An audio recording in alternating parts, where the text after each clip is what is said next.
Helikopta ya kivita ya jeshi la Marekani aina ya Apache ilianguka karibu na mlango Hormuz jana, lakini marubani wake wawili waliokuwemo ndani waliokolewa salama, kwa mujibu wa ripoti iliyochapishwa na gazeti la New York Times.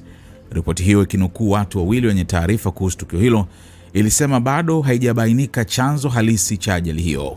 Haijulikani iwapo helikopta hiyo ilidunguliwa, ilipata hitilafu ya kiufundi au ilikumbwa na tatizo jingine lililosababisha kuanguka. Tukio hilo limetokea katika kipindi ambacho mvutano wa kijeshi katika eneo la Ghuba ya Uajemi na mlango Hormuz umeendelea kuongezeka kufuatia mzozo kati ya Iran, Israel na Marekani. Baada ya taarifa hizo kuibuka, Rais wa Marekani Donald Trump alithibitisha kuwa marubani wa helikopta hiyo wako salama na hakuna aliyejeruhiwa. Akizungumza na waandishi wa habari katika uwanja wa ndege wa kimataifa wa John F. Kennedy kabla ya kurejea Washington DC, Trump alisema hali ya marubani hao ni nzuri. Wako salama, hakuna mtu aliyejeruhiwa, alisema Trump.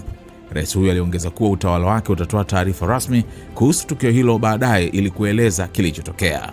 Kwa sasa mamlaka za Marekani bado hazijatoa maelezo ya kina kuhusu sababu za kuanguka kwa helikopta hiyo.